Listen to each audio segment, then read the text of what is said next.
Hi guys, welcome back to Kpop Talks. I'm your host, and today, no, it's about to be. Hi guys, welcome back to Kpop Talks. After a little bit of time, after a little bit of delay, you're gonna get, because I do this every month, my best K-pop albums of May 2023, and we actually have a lot of variety to talk about. You know, when I first did this list, I didn't think there were gonna be as many as I enjoyed a lot this month, but surprisingly, not May, sorry, April. I said May even in the other video. It's April, of April 2023, and yeah, hopefully you'll enjoy it because I think there's a lot of variety and maybe some music that I'm pretty sure you guys haven't heard of. First, we have MUSM with MUSM Opera 5. Very particular album. I think very inspired by that hard and bass European movement of the 2000s. Great vocals, a lot of variety, laid back pop music. Um, I felt like it's a good example of an album that doesn't have a lot of followers. It's kind of like underground, but it's made with love, it's made with passion, and I think you can hear it throughout the project. It's relatively long, but I think even its length is very enjoyable, and again, pop music that you can just put in and vibe to and be happy with. Next we have George with FRR, one of the best alternative pop, alternative rock albums I've heard all year. Really good music, laid back, chill, great vocals by the vocalist, the instrumentals work and they do what they're supposed to do. So overall I enjoyed this one as well. Very long, I think it's an hour and something, but it does what it's supposed to do, again, like I said, it's very enjoyable, and it's a group that I didn't really know about like until like a month and a half ago. So I'm happy if you guys also discovered them like I did. Next with Ive. Honestly, I was really surprised by this album by them because when you normally drop a project from a K-pop group, especially as popular uh, as uh, as Ive, it's very easy that you just don't really release anything memorable. But this is not the case with this project at all. There's a lot of variety. The B series are very good. I didn't expect that really from Ivy because in fact they're a group that don't really showcase that with their singles, and to showcase it in the project is very interesting. It's long. It's one of the longest K-pop albums I can remember from a major company group, at least from a very popular group. So overall, full of surprises, energetic, fun. Again, we don't have to talk about things like vocals because we all know that cable companies take care of these things as well. So yeah, overall I've enjoyed it quite a bit, and it was one of the biggest surprises of April. Next we have ChaeYeon with Over the Moon, another big surprise. ChaeYeon delivers a very good, compelling K-pop album. An artist that came out and decided to go solo, and I think as of today she has done great moves. The people that she works with understand her very well. She understands herself very well when it comes to her musical abilities and what she can do and what she can't do. So overall, ChaeYeon is one of the most interesting solo K-pop moments I've heard all year. And again, it keeps that tradition that has been this point 3 or 4 years in, where idols leave their company or leave a Produce 101 group, go and do amazing things individually instead of joining another group where things can sometimes go good, sometimes go bad. But as of now, I think almost everybody that I can think of that came from these major groups had a very successful career. So I'm happy for ChaeYeon, honestly. And next with TEMPEST, The Calm Before the Storm, another very enjoyable, K-pop album in my opinion.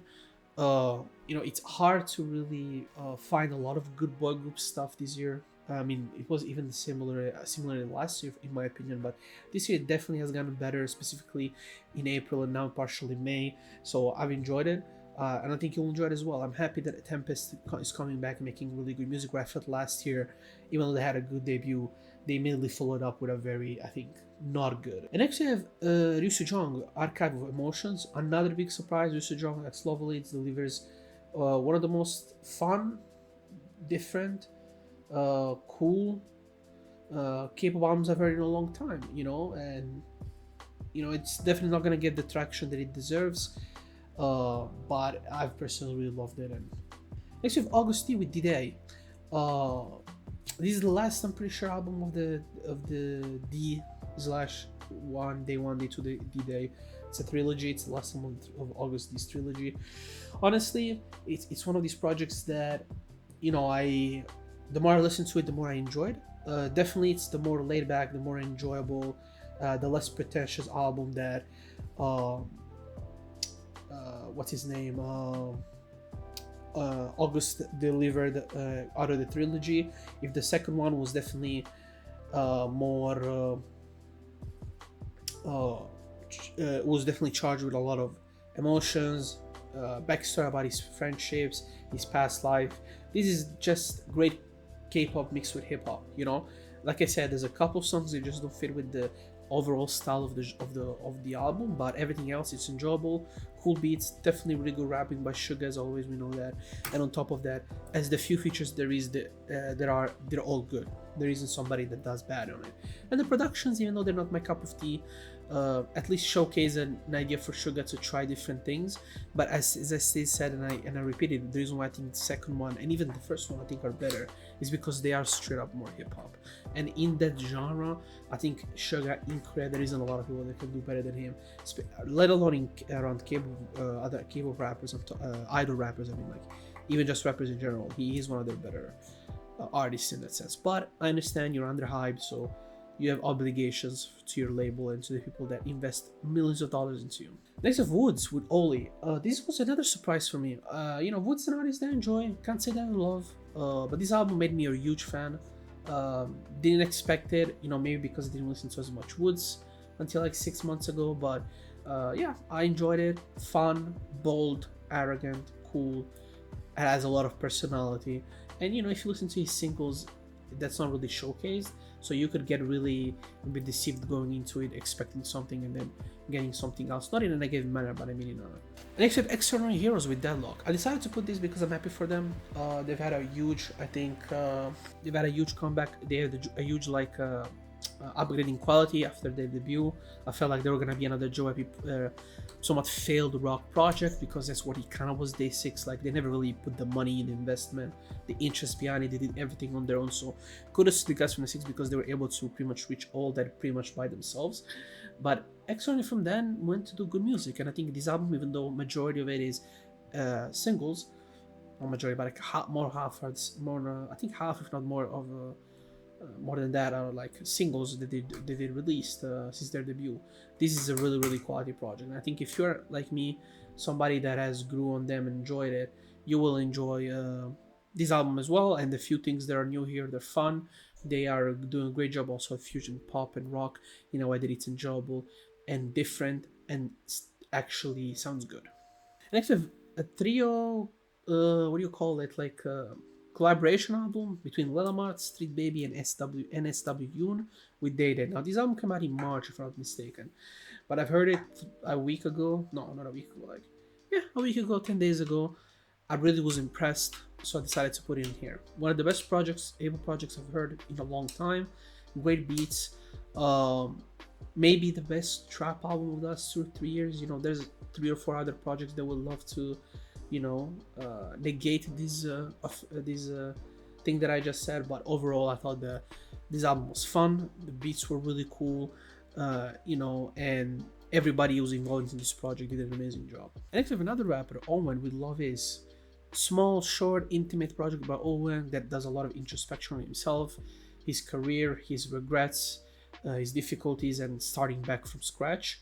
Obviously Owen had that dumb marijuana what do you call it, scandal that kind of ended up really stopping the growth in his career because he wasn't showing the money. He was one of the more popular people, but he took a break, I think during COVID, no, a year after that, took some break, came back, and now is releasing really good music. So I expect him to keep that level of honesty, message, consciousness, bars, production choices, and to keep delivering a lot of really good music. He dropped another album this year as well, but it didn't come out in April, so I didn't put it.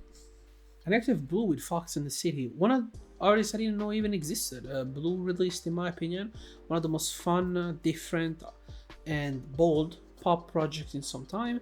The vocals can be questionable, but who cares? It's just a fun listen to me, and he's an artist that I've enjoyed, and specifically in the album more than the single they end up dropping with his album, he showcased a lot of interesting abilities, a lot of interesting talents that I'm really curious to see how he's going to develop in the next year, 2-3 years from now. Last but not least, we have Lil Moshpit and Fleeky with Fleeky Season. I think the best, hip hop album of the year, the best trap album of the year. Sorry, hip hop. You can argue 2 or 3 other options. Might be the best trap album of the last 10 years that has ever dropped in Korea. The beats are incredible. Fleeky Bang's rapping and personality and voice really stands out into the genre, and all the features really add to the quality of the project. Short, 20 minutes, and reminds me of the best aspects of albums like Without Warning, the Quavo and 21 Savage, and project they end up doing. No, sorry, not Quavo, Offset. They end up doing this Legendary. At this point, is a classic in the trap genre. Madonna che ulti. Sorry guys, I'm watching MSI as well, but yeah, I mean, I'm happy about this project. Like hip hop, Korean hip hop has had a great year so far. And I think this is one of their highlights of quality, of intensity, of fun, and overall super cool productions and ideas. The genre has evolved so much in the last 2 years. If you go back to 2016, 2015, even before that, but specifically during that era, like there was a lot of copycatting. To see where the genre is right now, it's a lot of respect.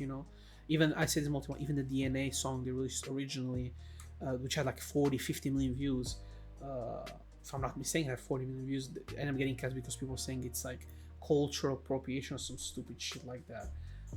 I still think he should have never done that, J Park, but I get it. There's a machine that is bigger behind him, and you have to do what they tell you. But overall, I've enjoyed this year for hip hop, and it's cool to see Madonna. It's cool to see the genre really get to a point where it's actually cool.